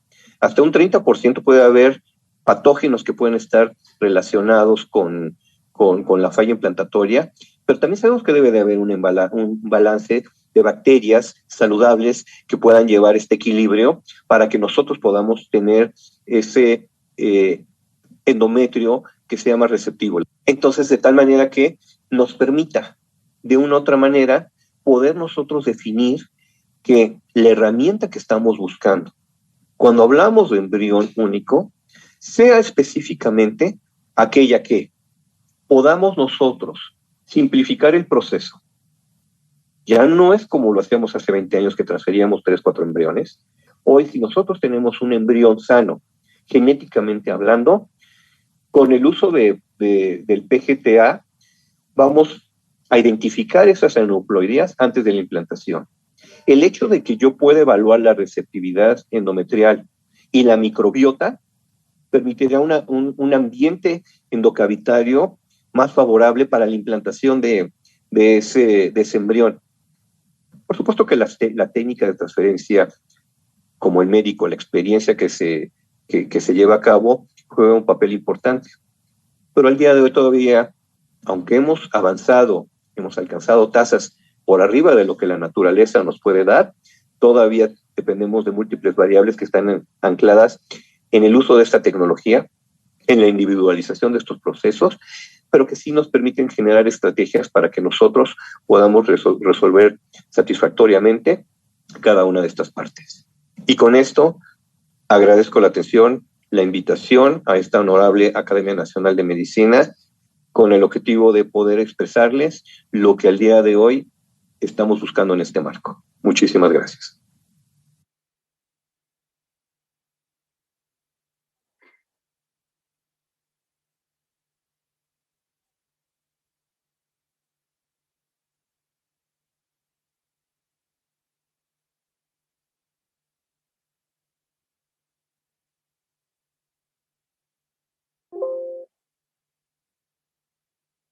Estimado doctor Vital, me ha pedido el señor presidente le haga saber que estamos en tiempo para escuchar comentarios y preguntas. Lo dejamos a usted en la coordinación, por favor.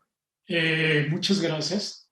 Después de escuchar estas 4 excelentes presentaciones, en donde se resalta este vínculo del desarrollo paulatino de esas técnicas de reproducción asistida que tienen como objetivo fundamental promover ese deseo genuino de embarazo de las parejas, de las personas, y de abordar estos retos que tenemos en reproducción asistida, pongo a su consideración preguntas que tengan al respecto. Tiene el doctor Muchas Miguel. gracias. Abrimos un espacio para adelante, señor Miguel vicepresidente. Cruz. Adelante, Miguel. Buenas tardes. No te escuchamos, Miguel. No te escuchamos.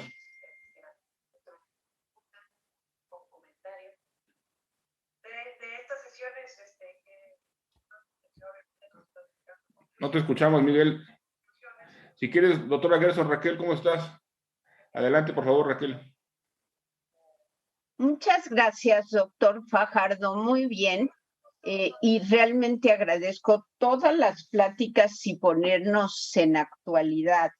Yo tengo una pregunta. Con esta dinámica poblacional y la tendencia epidemiológica y el posponer embarazo, hay problemas sin duda de otras patologías.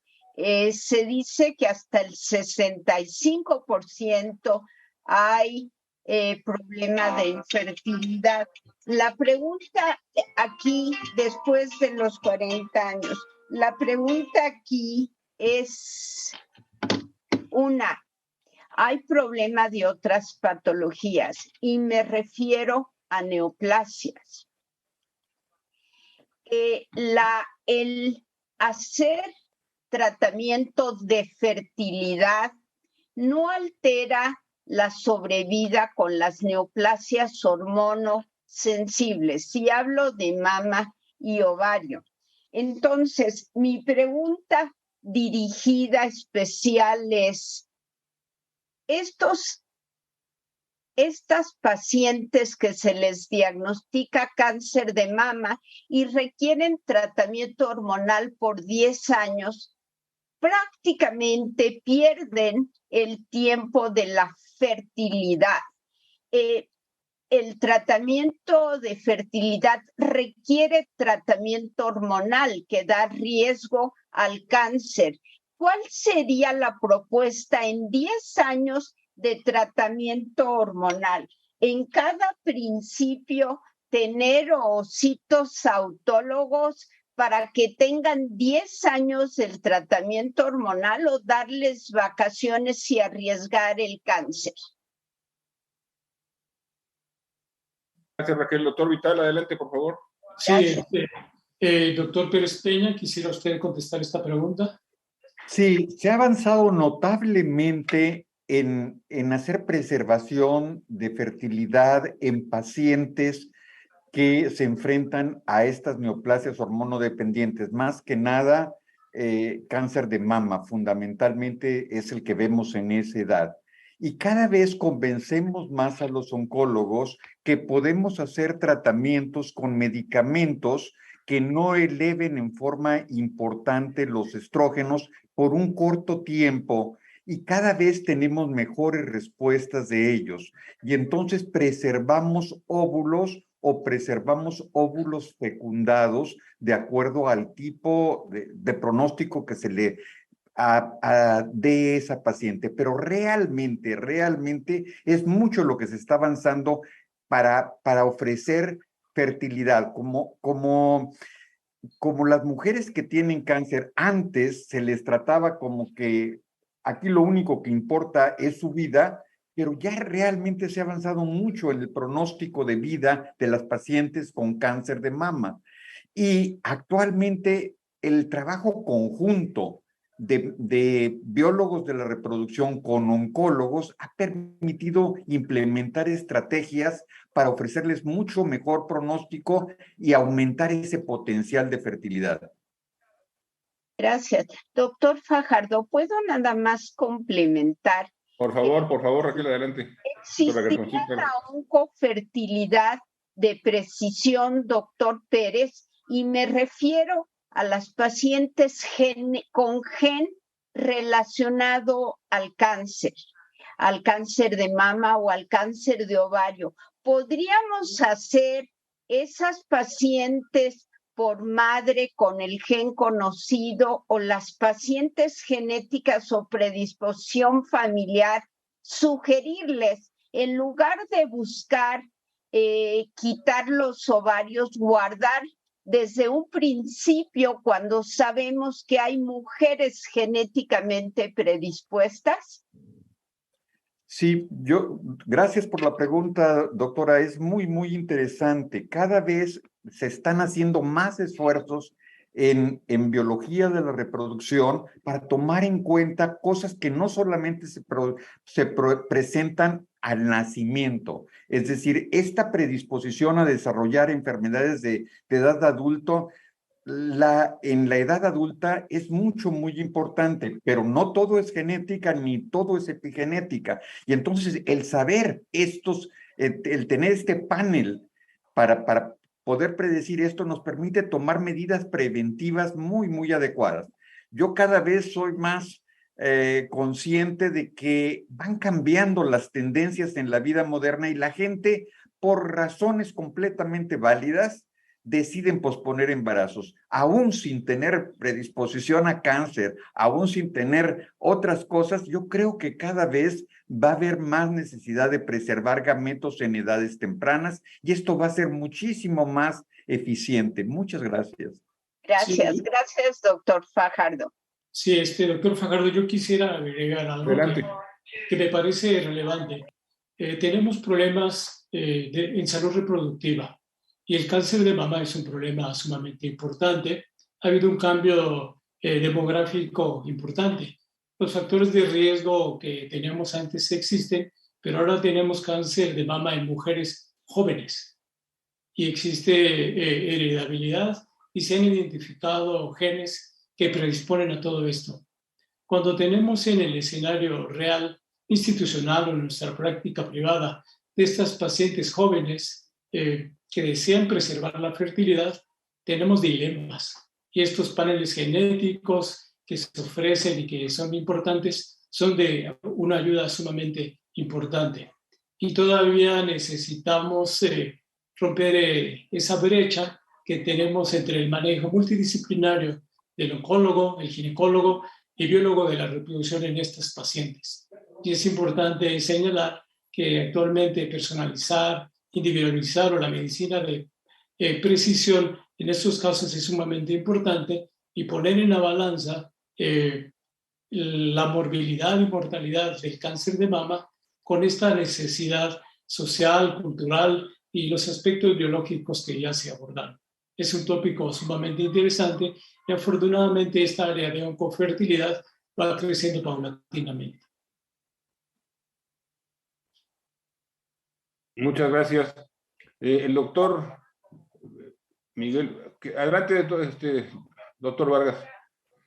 Bueno, agradezco que me haya dado la palabra y felicitar a los panelistas sobre este tópico de aspecto de la reproducción humana. Cuando nosotros hablamos de cáncer y preservación de la fertilidad, es diferente cada tipo de cáncer que va teniendo la paciente. En general, para los cánceres ginecológicos y mamarios, el hándicap, o sea, el problema realmente es con el cáncer de mama, dado que un porcentaje, 5 a 10%, tienen de causa genética. Son pacientes que sobreexpresan los oncogenes BRCA1, BRCA2, que incluso en ellas se propone darles cirugía preservadora de la fertilidad, en unos casos como sería el cáncer de ovario, el cáncer de cervix, dependiendo de ciertas circunstancias individuales como es la etapa. Pero en el cáncer de mama, ahí al contrario, se tiene que quitar las mamas, incluso los ovarios, porque tiene una predisposición al cáncer de mama y al cáncer de ovario. En esos casos, de acuerdo al ASCO y de acuerdo a la ASRM, que es la Sociedad Americana de Cáncer, se ha llegado a algunas conclusiones, pero en el cáncer de mama es donde la medicina personalizada aún tiene mayor importancia, porque son pacientes que se les propone cirugía, y a estas pacientes con cirugía, pues sabemos que 5% de los cánceres que se quitan en mujeres que tengan esta sobreexpresión de estos genes pueden tener algunas neoplasias ya en los ovarios que aparentemente son sanas. Entonces, en estas pacientes de cáncer de mama, hablando específicamente, es el problema más importante que hay. Y en esto va mi pregunta a los panelistas, que son excelentes. ¿Qué podemos hacer en nuestro país, donde está aceptado inicialmente en el estado de Tabasco la subrogación de útero? Que esto va a permitir que las pacientes puedan tener sobre todo en el síndrome de Lynch, que tiene una predisposición importante en mujeres de edad reproductiva a cáncer de endometrio, que se les puede ofrecer como una preservación de los ovocitos con fertilización in vitro y tener madre subrogada. Esta es una pregunta que hago porque en general esto no está contemplado en las guías, porque en muchos países, ya no se diga, en algunos estados está permitida la subrogación de útero. Gracias. Doctor Barroso, doctor Santibáñez, quisieran profundizar en este tópico, que es un tópico controvertido en reproducción. Sí, claro, con mucho gusto. Aunando un poquito más en la respuesta para llegar a útero subrogado, una de las condiciones es que hoy en día la fertilidad, el tema de fertilidad relacionado con la ausencia de embarazo, se ha venido relacionado con enfermedades crónico-degenerativas. ¿Qué significa? Que las mujeres hoy que buscan embarazo a mayor edad, nos hemos encontrado con enfermedades que anteriormente no veíamos. Hace 45 años, 40 años, no diagnosticábamos endometriosis. Era difícil diagnosticar síndrome de ovario poliquístico. Entonces, nos encontramos con mujeres alrededor de la cuarta década que tienen enfermedades relacionadas con enfermedades de transmisión sexual, endometriosis, síndrome de ovario poliquístico, que ponen en riesgo el desempeño prenatal que se pueda generar en el embarazo. Entonces, creo que hay una cabida muy importante. La legislación hoy en la República Mexicana contempla al estado de Tabasco y al estado de Sinaloa. El gran problema que tenemos el día de hoy es que no hay un estatuto fijo de cómo aplicar estas técnicas. Inclusive ustedes recordarán que hace 5 años tuvimos el problema de los 13 niños nacidos en Tabasco, en donde cambió durante la etapa gestacional, cambia la ley y los padres los padres genéticos, biológicos de esos bebés no tuvieron acceso a poder contemplar un acta de nacimiento porque cambió la ley en ese momento. Entonces, ha venido una serie de fenómenos de tipo legal que se han instituido al día de hoy. ¿Qué es lo que sucede? Que la maternidad subrogada contempla 2 cosas. 1, sí la búsqueda del embarazo sano en mujeres que tienen complicaciones o ausencia congénita quirúrgica del útero, pero también tenemos que buscar qué es lo que está sucediendo con estas mujeres gestantes, porque son mujeres que pueden generar aborto, pueden tener enfermedades placentarias como puede ser preeclampsia, retraso en el crecimiento intrauterino, pueden ser mujeres que pueden tener un mayor riesgo de acabar en una terapia intensiva y no necesariamente está contemplado cuál es el objeto real que sobrepasa no solamente el aspecto médico-científico, sino que se vuelve en un tema llevado a una circunstancia más legal. Entonces, sí hay esa opción, cada vez se requiere y se demanda más, pero tenemos todavía muchos vacíos legislativos alrededor de su aplicación. Sí, y yo quisiera ahondar un poquito sobre esto, ya que no tenemos hasta la actualidad en México legislación en reproducción asistida.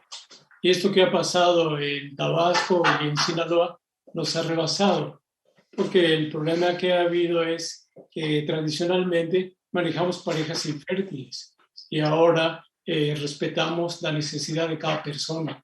Y de acuerdo a la Constitución, el artículo 4, toda persona es capaz de decidir sobre su deseo de embarazo. Entonces, en los escenarios reales, en Sinaloa y Tabasco, tenemos personas que de manera convencional desean embarazo, además de la madre sustituta con donación de ovocitos.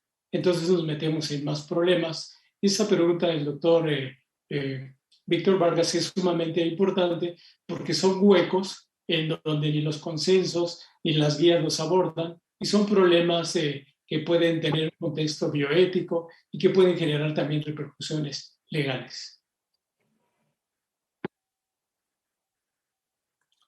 Bien, doctor Vital, me ha pedido el señor presidente, que lamentablemente no ha podido terminar la otra reunión, le agradezca a nombre de todos nosotros académicos aquí presentes este maravilloso simposio que hemos tenido la oportunidad de compartir y disfrutar, darle de nuevo la bienvenida al académico doctor Víctor Manuel Vargas a esta que ahora es su casa, invitarlos a todos la próxima semana para que de nueva cuenta, de manera virtual, estemos juntos. El día de hoy se ha presentado el último trabajo de ingreso que estaba pendiente, que fue el del doctor Vargas precisamente. Tendremos la oportunidad de reunirnos de nuevo en esta manera virtual. Les queremos recordar que todas las sesiones están contempladas de manera virtual hasta la sesión de negocios.